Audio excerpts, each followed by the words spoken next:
स्वागत है आप सबका फिर से जॉब मास्टर्स में। Job masters institute of competitive exam, जिसमें जितने भी गवर्नमेंट एग्जाम हैं सबकी हम आपको तैयारी करवाते हैं। उसी में से हमारी जितनी भी ज्योग्राफी और जीके की सीरीज थी वो आपने बड़े प्यार से देखी है। बहुत अच्छे हमें कमेंट्स आए हैं, आपने सब्सक्राइब किया, हमारा बहुत साथ दिया है और मुझे उम्मीद है ये साथ ऐसे बना रहेगा। आज हम एक नए टॉपिक की तरफ जा रहे हैं जीके का, जिसका टाइटल है सियाचिन ग्लेशियर। बड़ा इंपॉर्टेंट है, नाम सुनते ही ठंड लग जाती है ना, क्योंकि एक ऐसी जगह है शायद इंडिया में सबसे ठंडी जगहों में से एक है जहाँ पर टेम्परेचर -70 डिग्री तक चले जाते हैं। मतलब बहुत कठिन होगी वहाँ की लाइफ जहाँ पर टेम्परेचर -70 डिग्री चला जाता है। आज हम ऐसे ही लोगों के बारे में जानेंगे जो वहाँ रहते हैं और किन किन मुश्किलों का वो सामना करते हैं, और ये इसकी लोकेशन कहाँ पर है, क्या इंपॉर्टेंस है इस ग्लेशियर का हमारी लाइफ के अंदर, वहाँ के जो रहने वाले आर्मी पर्सनल्स हैं वो अपनी लाइफ कैसे गुजारते हैं और उनके सामने क्या क्या प्रॉब्लम्स आती हैं। इन सभी प्रॉब्लम्स और इन सभी क्वेश्चंस का आंसर लिए हुए मैं आज ये नया टॉपिक कर रहे हैं जिसका नाम है सियाचिन ग्लेशियर। तो सियाचिन ग्लेशियर की बात में करें तो पहले तो खूबसूरत सी पिक्चर देखो, चारों तरफ आपको बर्फ ही बर्फ नजर आ रही होगी, प्लस जो रास्ता है आने जाने का वो भी इस बर्फ में से। बहुत कठिन जगह है, मुश्किल जगहों में से इंडिया की। अगर हम इसकी बात करते हैं लोकेशन की, तो मैं आपको यहाँ पर दिखाऊं, बड़े साफ से वीडियो में दिख रहा है यहाँ पर कि सियाचिन जो है ना वो बॉर्डर लाइन पे है। किस किस के बॉर्डर लाइन पे है? सियाचिन के इस तरफ आपको एक यहाँ पर बाउंड्री दिखेगी, जो पाकिस्तान वाला जो एरिया है, जो कश्मीर ऑक्युपाइड है, किसने किया हुआ? पाकिस्तान ने। वहां पर वाला बॉर्डर पूरा इसके साथ शेयर होता है। इंडिया ने जो शेयर किया वो शेयर होता है, प्लस जो परली साइड हमारा चाइना है, चाइना के साथ वाला बॉर्डर भी इसके साथ लगता है। तो ये जो ट्राइंगल सा यहाँ पर बन रहा है ना, ये वाला, इसको हम बोलते हैं सियाचिन ग्लेशियर। दुनिया की सबसे ऊंची बैटलफील्ड कहा जाता है इसको। Highest battlefield in the world is known as Siachen glacier. बड़ा ही ठंडा इलाका है, मुश्किल है, वहां पहुंचना बहुत मुश्किल बात है। तो लोकेशन आपको बहुत अच्छे से क्लियर होगी, लद्दाख से उस तरफ अक्साई चिन के साथ और पाकिस्तान के बाल्टिस्तान के साथ साथ ही लगता इलाका है। उसके ऊपर कराकोरम रेंज है। कराकोरम रेंज में जो माउंटेन्स है बहुत ऊंचे ऊंचे होते हैं। ठीक है, आगे चलते हैं। अगर हम बात करें आगे, तो मैंने आपको जैसे बताया वहां की जलवायु बहुत ही मुश्किल है वहां रहना, तो वहां की सड़कें भी बहुत मुश्किल है। ठीक है, अगर हम आगे बात करते हैं वहां के रहन सहन के बारे में, तो आपको पता है ठंड बहुत है, तो वहां पर रहना इतना आसान तो होगा नहीं, बहुत मुश्किल होगा।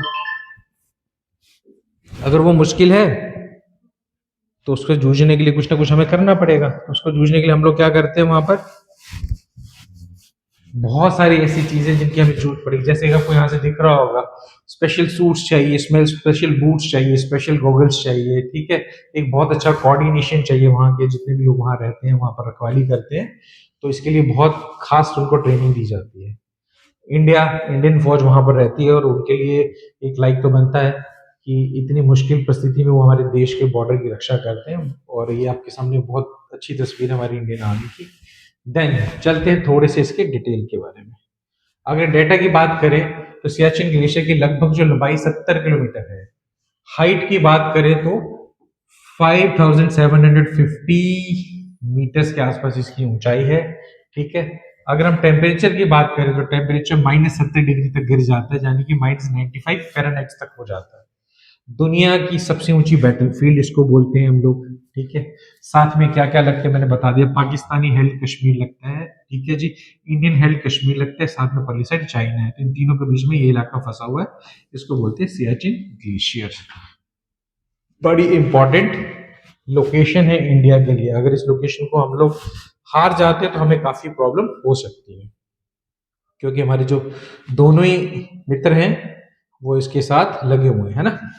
आगे देखो, अगर हम आगे की तरफ चलें, ये मैंने आपको बताया था सियाचिन के बारे में। तो सियाचिन जो ग्लेशियर है वहां से जो रिवर निकलती है उसका नाम न्यूब्रा वैली। न्यूब्रा वैली आपने सुनी होगी, न्यूब्रा रिवर वहां से निकलती है। तो इलाका जो है ये बहुत कठिन है और मुश्किल इलाका है सारे के सारे। ठीक है, आगे चलते हैं। अब आते हैं इसके बैकग्राउंड के ऊपर। अगर इसकी पिछली कहानी कैसे बना, कहाँ क्या हिस्ट्री की बात करें तो उस पर हम आज बात करने वाले हैं। तो पहले तो आप याद रखो कि 1848 में ब्रिटिश एक्सप्लोरर था एक, जिसका नाम था हेनरी स्ट्रेचे। हेनरी स्ट्रेचे ने 1848 में पहली बार लिखा था इसके बारे में। किसके बारे में? सियाचिन ग्लेशियर के बारे में। तो पहली रिपोर्ट हमें कब मिलती है? 1848 में सियाचिन के बारे में। उसके बाद ब्रिटिश माउंटेनियर थे टॉम लॉन्गस्टाफ। अर्थर नीव एंड एएम स्लिंगवे, इन्होंने पहली बार अटेम्प्ट किया था वहां जाने के लिए, वहां पहुंचने के लिए। वो कब किया था? 1909 में। तो जो लॉन्ग स्टाफ थे उन्होंने इसका जो नाम रखा था, क्या रखा था? सैचिन, मतलब लैंड ऑफ रोजेस। तो याद रखना, सैचिन का मतलब क्या है? लैंड ऑफ रोजेस, गुलाबों का इलाका। ठीक है। और ये कौन सी भाषा थी? बाल्टी। वहां की जो लैंग्वेज है, बाल्टिस्तान सुना होगा आपने ना, तो बाल्टी लैंग्वेज में नाम है सियाचिन। सियाचिन का मतलब होता है लैंड ऑफ रोजेस। किसने रखा? Long staff. ठीक है, ब्रिटिश माउंटेनियर था, उसने ये नाम रखा है। और ये एरिया जो है शुरू से ही क्या है? डिस्प्यूटेड एरिया है इंडिया और पाकिस्तान के बीच में। दोनों इसको लेने के लिए लड़ते रहते हैं। और जब से लड़ाई मतलब 1947 आजादी के बाद ये हमेशा अनसॉल्व मिस्ट्री में से एक रहा है, इंडिया और पाकिस्तान की। सियाचिन जो है वो हमारे लिए क्यों इंपॉर्टेंट है? क्योंकि वहाँ की स्ट्रेटेजिक लोकेशन है, इंडिया पाकिस्तान और चाइना के बीच का इलाका है। तो जिसके पास ये रहेगा उसको काफी फायदा रहेगा। ठीक है जी, ये अपने याद रखना है। तो इंडिया ने इसके लिए एक प्रोजेक्ट भी चलाया था जिसको बोलते हैं मेघदूत। ये कब चलाया था? 1984 में। ठीक है, ताकि वहां पर पाकिस्तान ना घुस सके। वहां का जो क्लाइमेट है बहुत हार्श है, रूड क्लाइमेट होता है वहां का, इसलिए यहाँ पर जो रहना बहुत मुश्किल है। बहुत सारे लोग, बहुत सारे फौजी हमारे मारे जाते हैं, बहुत कैजुअलिटीज होती है। ठीक है, वहां पर एवलांचेस, मतलब वहां पर जो बर्फ है वो खिसकती रहती है, बहुत ज्यादा खिसकती है। ठीक है, क्लाइमेट कभी भी चेंज हो जाता है, जिसके कारण बहुत सारे लोगों की मौत हो जाती है उस जगह के अंदर। ठंड इतनी ज्यादा है तो आपको पता है वहां पर क्या हो जाता है? रहना मुश्किल हो जाता है। इसके अलावा वहां पर बहुत सारे ऐसे एनिमल्स हैं जिनके हमेशा खतरा बना रहता है। उनके अंदर से कौन कौन है? ब्राउन बियर्स हैं, आईबेक्स है, और साथ में और भी चीजें हैं। ठीक है, स्नो लेपर्ड्स हैं, इनसे मुश्किल रहती है वहां पर। अगर आप निगरानी करते हो तो आपको पता नहीं कौन कब हमला करते हैं ना, ये मुश्किल होता है। अगर बैटल ग्राउंड्स की बात करूं, मैंने आपको बताया दुनिया की सबसे हाईएस्ट बैटल ग्राउंड है, धरती के ऊपर का सबसे ऊंचा कोई इलाका है जहां पर हम लोगों ने वो पोस्ट संभाली हुई है, हम लोग अभी आज भी उसकी रक्षा कर रहे हैं। वो कौन सी है? सियाचिन ग्लेशियर। ठीक है, 1984 मैंने आपको बताया था, है ना, ये इंपॉर्टेंट है। वहां पर हमारी परमानेंट प्रेजेंस है, वहां पर हम लोग लगातार वहां रह रहे हैं। और हाइट से वहां की 6000 मीटर से ऊपर का इलाका है सारे का सारा। और अभी तक 2000 से ज्यादा लोग हैं जो उस कंडीशन में मारे गए हैं वहां पर। ठीक है, क्योंकि वहां का इलाका मुश्किल है, वहां रहना बहुत मुश्किल है इतनी ऊंची हाइट पे। लोकेशन और ज्योग्राफी की बात करते मैंने आपको बता दिया, काराकोरम के ईस्टर्न साइड पे है। ठीक है, हिमालयन की ऊंची पहाड़ियां, ऊंची रेंज, उसको काराकोरम बोलते हैं। और साइचिन जो है नॉर्थ ईस्ट में है।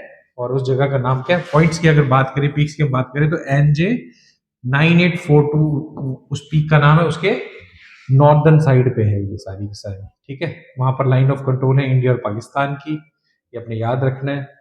और इसको इतना इंपॉर्टेंट माना जाता है कि हम क्या बोलते हैं इसको? थर्ड पोल, है ना, ये अपने याद रखना है। न्यूब्रा वैली के अंदर है, न्यूब्रा रिवर वहां से पास होती है, नदी पास होती है वहां से। लेंथ और मेजर पासिस, जो सबसे इसके लेंथ है टोटल कितनी है? 76 किलोमीटर लंबा है सियाचिन ग्लेशियर। ठीक है, longest glacier in the Karakoram range की अगर बात करें, सबसे बड़ा वहां पर क्या है? ये ग्लेशियर है। Second longest in world non polar areas, अगर पोलर रीजन को छोड़ दो उसके बाद क्या है? दूसरे नंबर का सबसे लंबा ग्लेशियर है। पहले नंबर पे कौन है? तजाकिस्तान के अंदर एक ग्लेशियर है, वो है सबसे बड़ा। ठीक है, इसके अंदर जो दर्रे हैं, जो पासिस हैं, जो फेमस है, उनका नाम क्या क्या है? वो है सियाला, बिलाफोंड और योंगला। ये वहां के पासिस है जहां से आने जाने के रास्ते बने हुए हैं। अगर बात करें ड्रेनेज और वाटर सोर्सेज की, तो मैंने आपको बता दिया। यहाँ पर एक तो न्यूब्रा रिवर है जो लद्दाख में बहती है, वो पानी का सोर्स है। इसके अलावा शोंक रिवर है। इसके अलावा इंडस रिवर है, सिंधु नदी जिसको हम बोलते हैं। ये सारे के सारे वहां क्या करती है? ड्रेनेज करती है नदियां उस रीजन के अंदर। ठीक है, अब हम आगे चलें। आगे अगर हम चलते हैं तो क्या नजर आता है? इंडिया ने अपने काफी पैसा वहां पर लगाया, अपना जो इंफ्रास्ट्रक्चर है मजबूत किया हुआ है उस रीजन के अंदर। ठीक है, वहां पर हमारा सबसे ऊंचा जो हेलीपैड है, जिसको बोलते हैं, इंडिया का नहीं पूरे वर्ल्ड का सबसे ऊंचा हेलीपैड है, उस जगह का नाम है पॉइंट सोनम। पॉइंट सोनम सबसे ऊंचा हेलीपैड है दुनिया के अंदर, जो सियाचिन के अंदर है। और वहां पर कितनी हाइट है? 21,000 फीट की हाइट पे, यानी कि 6400 मीटर्स की हाइट पे ये हेलीपैड बनाया हुआ है इंडिया ने। उस पर काफी इन्वेस्ट पैसा किया हुआ है, इसको मेंटेन करके रखा हुआ है, क्योंकि हमें पता है ये बहुत इंपॉर्टेंट जगह है हमारे लिए। अच्छा, इंडिया ने वहां पर वर्ल्ड का हाईएस्ट टेलीफोन बूथ भी लगाया हुआ है, ये अपने याद रखना है। वर्ल्ड का हाईएस्ट टेलीफोन बूथ कहाँ लगा हुआ है? सियाचिन ग्लेशियर वेव, ताकि सोल्जर्स को वहां पर सिग्नल्स और इन्फॉर्मेशन मिलती रहे। ठीक है, तो दो इंपॉर्टेंट चीजें होगी, हाईएस्ट हेलीपैड भी वही है, हाईएस्ट टेलीफोन बूथ भी सियाचिन पे ही आपको देखने को मिलेगा। अगर हम बात करें वहाँ के वेदर के बारे में, तो मैंने बताया था वो हमेशा से चैलेंज बना रहता है, बहुत मुश्किल है, -70 डिग्री तक टेम्परेचर वहाँ चला जाता है। एवलांचेस की वहाँ भरमार है, बार बार बर्फ के पहाड़ नीचे की तरफ खिसक जाते हैं, जो बहुत सारी चीजें खत्म कर देते हैं। ग्लेशियर मेल्ट स्टडीज, और वहां पर ये भी पता चला वो ग्लेशियर धीरे धीरे मेल्ट हो रहे हैं, जैसे दुनिया भर के ग्लेशियर मेल्ट हो रहे हैं, ये भी मेल्ट हो रहा है। उसके बाद वहां पर जो है पोस्ट है वो वर्नेबल है, मतलब जो पोस्ट बनाती है इंडियन आर्मी बार बार वहां, वो खत्म हो जाती है, क्योंकि एरिया ही ऐसा है वहां पर। उसके बाद है एक्सेल, वहां पर कुछ भी हो जाए तो एकदम एक्शन लेना पड़ता है, वरना मुश्किल हो जाता है। इसके लिए हम लोग टेक्नोलॉजी पे डिपेंडेंट हैं, अपनी इंफॉर्मेशन टेक्नोलॉजी पे डिपेंडेंट है। तो ये था हमारे पास सियाचिन ग्लेशियर के बारे में इंफॉर्मेशन। दुनिया का सबसे ऊंची बैटलफील्ड, सबसे ऊंचा टेलीफोन बूथ वहां लगा हुआ है, सबसे ऊंचा हेलीपैड वहां बना हुआ है, और सबसे कम टेम्परेचर वहां होता है, -70 डिग्री टेम्परेचर में हमारे सोल्जर्स वहां रहते हैं। बट स्ट्रेटेजी वाइज देखा जाए तो बहुत इंपॉर्टेंट जगह है इंडिया, पाकिस्तान और चाइना के बीच में, जिसके पास ये जगह रहेगी उसको बहुत सारी चीज़ों के बेनिफिट्स रहेंगे। तो बहुत क्रूशियल पॉइंट है इंडियन आर्मी के हिसाब से और इंडिया डिफेंस सिस्टम के हिसाब से। तो ये थी आज हमारी बात सियाचिन ग्लेशियर के ऊपर, जो बहुत इंपॉर्टेंट जगह हमारे लिए। ऐसे ही बहुत प्रमुख अदर जितनी भी चीज़ें हमारे पास, उनको लेके मैं आपके पास आऊँगा अगले वीडियोज़ में। तब तक बने रहिए, सब्सक्राइब करिए, शेयर कीजिए हमारे वीडियोज़ को।